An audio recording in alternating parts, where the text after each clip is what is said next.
Welcome to the podcast. If you're watching on YouTube there as well, to this weekly update. It's the first one in a few weeks, actually. I've been traveling a lot, so I apologize for that, but we got a lot of good stuff to hit on today. Student loans, we're going to be talking about some stuff about forgiveness, because I got some people asking me about that, as well as when the repayment policy is going to start up. There's some news on all that stuff. Mortgage is going to be the big one that we talk about today. We'll talk about that second. Some really interesting things came out over the last probably about a week and a half there in terms of new options for lending and what your real estate agent can do and all this type of stuff. And then we'll end it with some investing news and whatnot. So let's jump into this. As always, before we get started, if you're new to the podcast, be sure to subscribe. So that way it grows our base. It puts us, with all the algorithms and stuff, starts ranking the podcast higher and higher. It also helps you because you'll get some notifications when the podcast goes published each week. Also, if you're on YouTube, make sure to subscribe, get the notification bell. Again, it helps us grow. It helps you get information. Everybody wins in that situation. So definitely appreciate that. Student loans. One big news for those of you that are on public service loan forgiveness, they created a new tool. So those of you that are on PSLF, you know that every year you have to certify employment so that they update how many months you have towards forgiveness. They have a new online tool. They actually had put that out last year. The new update on it, the big new update on it is that instead of having to get like a wet signature from your employer, you can actually email them a completed copy of that certification form now, and then your employer can actually sign it electronically. So that's going to be a new thing to speed up the process, so that way these things get processed faster and more reliable and whatnot, and that is a big deal. The other, this is more of a user experience update, is that now if you don't have some of the information that you need, you can actually save the certification form. Before, as you were filling it out on this new tool, if you had to stop halfway through it or whatever it is, it didn't save, so you have to restart the whole thing again. So that's all gone too. But that's the big news on PSLF, is that they have the update on the certification tool. So that's awesome. Now, the big thing around student loans, I've been getting this a lot the last few days, because last week, a lot of these news outlets came out and they're like, woo, there's going to be a different way for Biden to forgive student loan debt. Those of you that don't know, obviously, this student loans are going through the Supreme Court right now for President Biden's, $10,000 and $20,000 loan forgiveness. And everybody thinks it's going to get struck down. Okay. Now, there was another lawsuit that he had forgave loans from schools that had committed, quote unquote, fraud with their students. He just blanket forgave a bunch of stuff, and the schools were like, well, wait a second, we didn't defraud anybody in this. So they're trying to fight it because they're saying it basically gives them bad publicity and whatnot. And so the Supreme Court went and said, well, no, we're not going to honor a stay on that, meaning they're not going to prevent that from happening. Basically, what the schools are trying to do, they were trying to go to the Supreme Court saying, well, you stop this so we have more time to litigate this, blah, blah, blah, blah, blah. Okay. The Supreme Court said, no, we're not going to stop it. We're not going to slow it down. He can do what he wants to because it's done through the Department of Education on that. And so all these news outlets were like, whoa, this is a big news thing because this is the backdoor way. If the Supreme Court strikes down this first loan forgiveness, Biden can do it this way. Okay. I have two comments on that. First and foremost, I'm not a lawyer, so this is my opinion on this.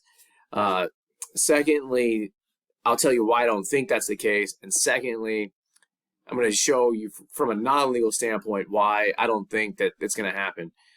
First of all, from what I read, it wasn't that the Supreme Court said yes, Biden can do this legally. What they said was that they were not going to put a stay on it, meaning they weren't going to stop it. And so to me, that's two different things, saying, yes, that's illegal versus we're not going to honor the stay. like meaning to stop it. And I'll give you an example of this. With the $10,000 and $20,000 loan forgiveness that's going through the court system right now, there was a bunch of other lawsuits on that, where people went to the Supreme Court and they said, look, where you put a stay on this, meaning stopping the $10,000 to $20,000 loan forgiveness because we believe X, Y, Z. And the Supreme Court said, no, we're not going to put a stay on that. Did that stop somebody from getting $10,000 to $20,000 loan forgiveness stopped and going to the Supreme Court? No, it just means the Supreme Court said your argument for this stay in this law is not a good argument. We're not listening to it. We're not doing this. But that didn't stop it. Okay, so the same thing is here. It didn't say it was legal. It didn't give Biden the approval to go out and do this $10,000 to $20,000 loan forgiveness. So therefore, with all these people in the news last week saying, oh, well, this is going to be another backdoor way that Biden can do this, to me, it's wishful thinking. Okay, they're just trying to find whatever straw they can grasp to give people some false hope. Now, here's the other reason why, the bigger reason why I'm like, oh, I don't think this is going to happen. Okay. So those schools that they're going after are private institutions like tech schools, like ITT Tech and some of these different schools like that. Okay. They aren't your big name schools. Like they aren't your universities that most of you on this, that listen to this podcast and watch this video are used to seeing. Like, it's not like USC, University of Michigan, UNLV. It's not those schools that they're going after that are saying you defrauded your students, okay? Now, the reason why I'm bringing this up is because if he did say, hey, look, we're going to apply this blanket across to everybody and forgive all these loans, up to $10,000 a loan using this same law that we did with these private schools that defrauded their students, we're going to do the same thing. That means he's basically calling out every university in the country saying, you defrauded your students. Now, academics and universities, it's no, like, I'm not dropping any, major thing on this. They primarily support Democrats and Joe Biden, okay? They're some of his biggest supporters. Did you think that they're going to want to have to sit there and be like, oh, yeah, we have to admit that we've been, quote unquote, screwing our students and lying to them. And yes, we committed fraud. But hey, it's great because now there's loans forgiven. Now, fundamentally, they might not care because it's like, great, we already collected all this money from the government. The government just forgave it. Yay, students love us. But what it would do potentially is really tarnish their image because it's like you having to admit you're defrauding students. And undergrad enrollment is already down this year significantly, okay, because of the cost of education to begin with. All right, so I don't see President Biden coming out and saying, yeah, we're gonna forgive student loans using this new way. It's just, one, because I don't think it means anything of what the Supreme Court just ruled on the other stuff. But also, like I said, you're basically saying that the universities committed fraud at that point. And you're basically blaming them. I just don't think the universities would get behind it. I don't think the administration would want to do that. That is why everything that they're passing is only targeted towards private schools, not towards your traditional universities that you and I think of. Okay, so that is the second part on student loans. And the last part, before we get into the big mortgage stuff, is that, again, on loan forgiveness, I just want to throw this statistic out there because, somebody was asking me the other day, well, how do we stop default? What's one of the big problems that you see? And if we're just looking at, like, within the box of the current system that we work in, here's a stat that all the people don't know, and I'll leave the student loan topic today based on the stat, okay? Less than 1 in 10 people that have a bachelor's degree default on a student loan. So that's less than 10%. And for graduate studies, it's far less than that. It's less than like 2 or 3%. Okay. So less than 1 in 10 who have a graduate degree. Okay. Which in reality, that number should even be even lower just because of income generating payment plans. But 1 in 10 is not too bad. Okay. However, here's the problem. Only 6 in 10 undergraduate students complete their degree within 6 years of starting school. Let me rephrase. I'm going to restate that. Only 6 in 10 people that start their undergrad finish. That means 40% of people that are starting school that take out student loans don't finish their degree. That's one of the big problems.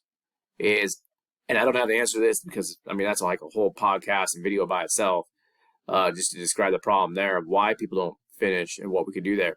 But just think about that, right? Like, so when you hear about all these default statistics, most of it is coming from people that never finished the degree. Okay, so I'm just gonna leave that out there for you guys to think about. Sometimes I just like throwing out like random stats out there that you guys can use however you want to. Going on to the next topic, mortgages. This is a lot of big news out there.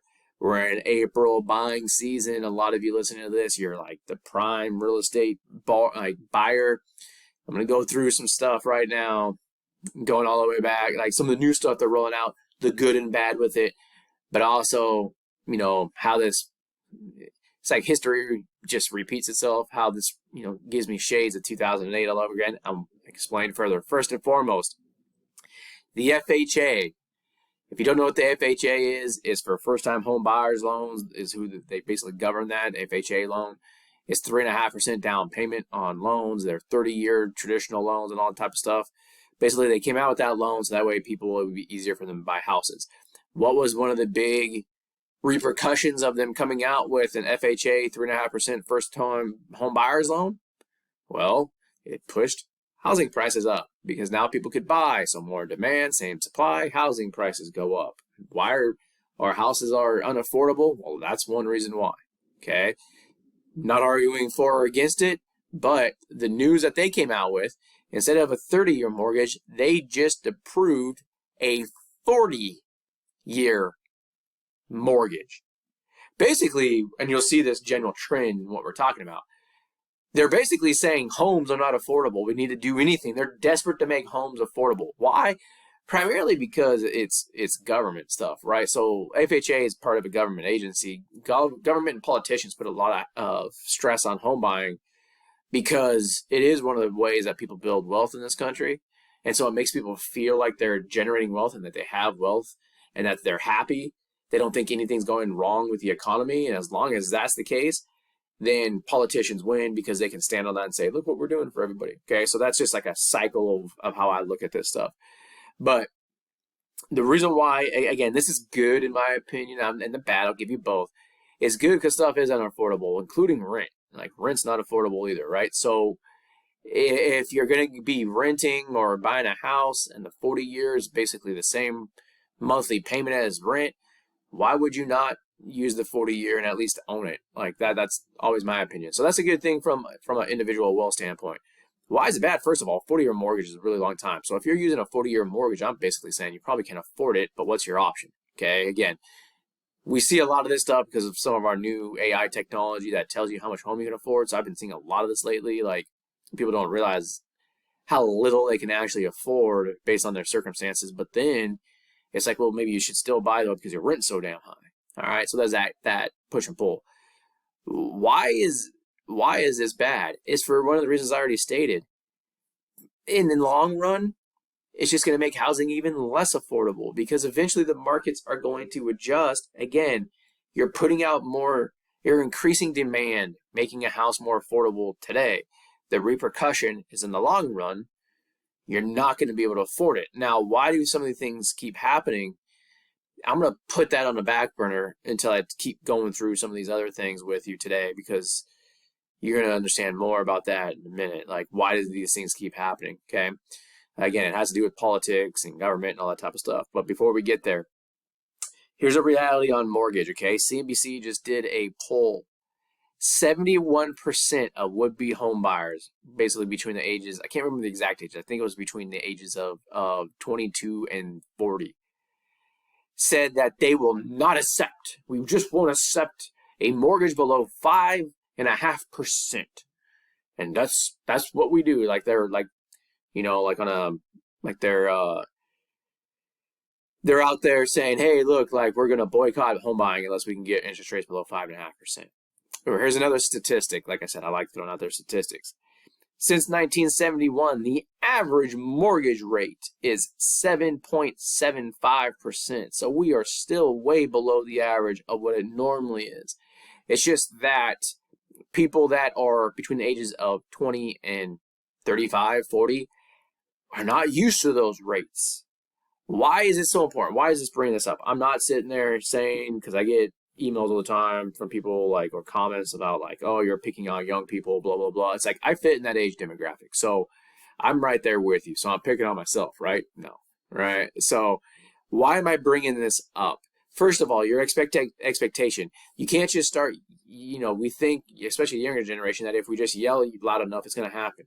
It's like, no. Like, the people making these decisions are a lot older, so they're used to that 7.75%. They're looking at it like, what's the problem? Okay? But this is a critical point. This is even more critical than anything else that we've talked about in terms of mortgages today. Okay?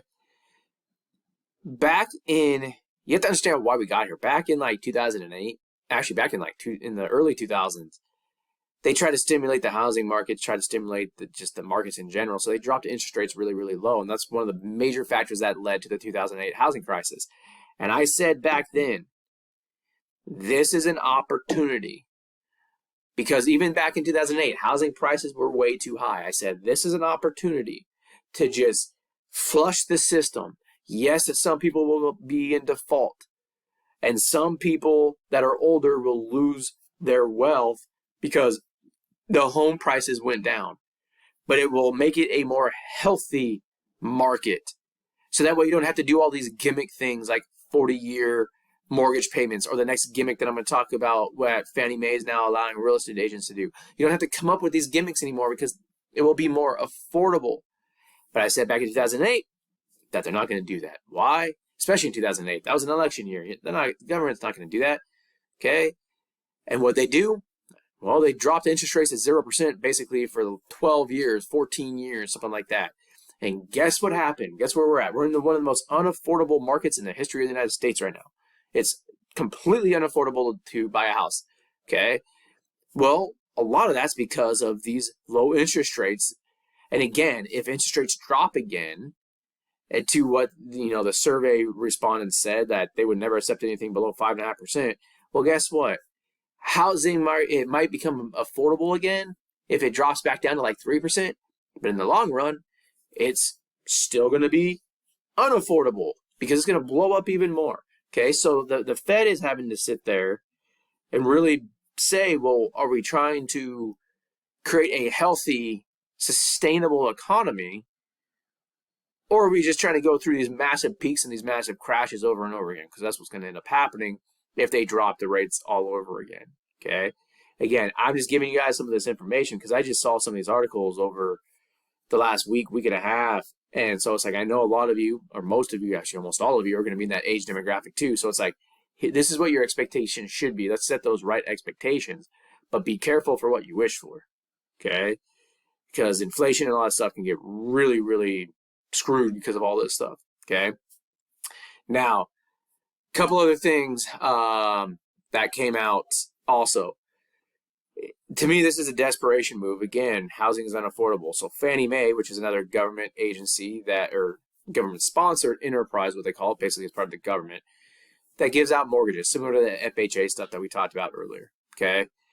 They will now allow real estate agents to use part of their commission for down payments for clients. So like your real estate agent can use part of the commission that they were going to get to satisfy the down payment requirements for your loan. And, I'm on the fence on this one. I like this because, it's something I can have fun with. I can think of a lot of creative ways to buy houses with this. So because of that, it opens up that creativity, more ways of financing houses, all that type of stuff, okay? But it's also kind of bad because it's going to open up a whole new world of abuse. Like we saw this similarly with the mortgage crisis, where it was like, oh, well, you don't have any assets in the bank. Where's your down payment coming from? And like a mortgage broker would, put their name on the account. So that way they had shown like they had deposits, or they could put their name on like a family member's account. And that's how people got mortgages prior to 2008. You could do that to manipulate it. This can create a whole new world of abuse like that. So I don't like it because of that. Like, it just doesn't make any sense. And to me, again, if somebody can't afford the down payment on a house, maybe it's because they can't afford it. And I get that it's hard right now. I get that inflation's all out there. Like, trust me, I got a bunch of empathy about that. But maybe that should be a red flag to you. Like, why are we doing all these things like 40-year gimmick mortgages and, using real estate agents' money for down payments for houses? Like, these are, in my opinion, like I said, are gimmicks because stuff is so unaffordable. Okay, I mean, they're so unaffordable right now. This is from Business Insider. For the first time ever, housing was so unaffordable that banks lost money on each mortgage they financed in 2022. First time in history. That's how unaffordable mortgages are right now. Okay, it's so ridiculous what's going on out there right now. The reason why I bring this up is because, in my opinion, I stick to the same thing that I said back in 2008. They should just let the market correct itself. Just let it flush out. Yes, some people will get hurt in the short run, but in the long run, society in general would be better off because things would be more affordable. In fact, interest rates right now are around like 6.15% for a mortgage. If the average is upwards of around 7.75%, maybe we get, try to get that upwards of around 7 or 8% for a mortgage and slow it down even more. Trust me, I get it. There's going to be a mortgage drop. And in fact, there's going to be bigger economic problems than, in my opinion, the mortgages, which I touch on. I'm going to drop that in the next podcast that we're going to be releasing. But the reason why, again, in like 2008, yeah, you had a political campaign and everything like that. But here's something that people don't know. The NRA, and I'm not talking about the National Rifle Association, I'm talking about the National Realtors Association, is one of the biggest lobbying groups in Washington, D.C. Do you think they want the housing market to go through a crisis or a downturn? No. They want their real estate agents getting paid. So that is where all these things start coming in. 40-year mortgages, real estate agents using part of their commission. They need to close loans because it's just money churning over in their pockets. So when I said earlier, I don't, think that they're like the Fed is going to keep rates up if the economy starts to tank. That's part of the reason why, is because, again, there's a lot of lobbying going on. And I think that as the unaffordability creeps up even more, you're going to start seeing more of these things like the 40-year mortgage, the real estate agents using their commission because of the lobbying power that these organizations have in Washington, D.C. And I think you're going to get a run-up to another '08 type of crisis, not soon, like maybe like 5 to 15 years down the road. Or if it's not a crisis, it's going to be like what we're in right now, where housing is just stupid unaffordable. All right, so that's the mortgage section. I want to go quickly through because I don't, make sure I don't want to take up all your day with this update. Going to stocks, this is a little bit older news. The ISM manufacturing index, that's what measures basically manufacturing activities across the country. Those of you that have never heard of it, anything below 50 indicates a contraction or a recession, like is coming or it's here. Okay. Basically, it's been down 3 months in a row below 50. It's one of the first times that's ever happened. Third consecutive month in a row. I mean, it didn't even do that when COVID hit. I mean, the manufacturing stuff didn't drop like this. So not a good situation. 3 months in a row, the ISM numbers come in below 50, which signifies a recession. On top of that, the Federal Reserve has come out basically and said that they're anticipating, a slight recession later on in the second half of this year. Translation to me on that is that the recession is going to be high. So when it comes to stocks, it's the same type of stuff as always. If you're trying to time it, it's going to be hard. Dollar cost average, keep going with your 401ks and your Roth IRAs dollar cost averaging into them. If you're looking for like housing and whatnot, those are other podcasts that we have. Like I said, I just want to give an update this week on the mortgages. But be careful out there because this year is shaping up to be, really up and down. So as always, though, like I've been saying since probably, midway through last year, cash right now, cash is good. Plus you can have 4.5% returns by just putting money in the bank right now. Yeah, it's not keeping up with inflation, but it could get a little choppy here coming up over the next 8 months for the rest of this year. So, keep your head up and keep listening up for the updates. That is what we have for today. Like I said, make sure to subscribe. If you're not a FitBucks member already, sign up, get some financial help with our new financial planning technology. We'll see you guys in the next episode. See you later.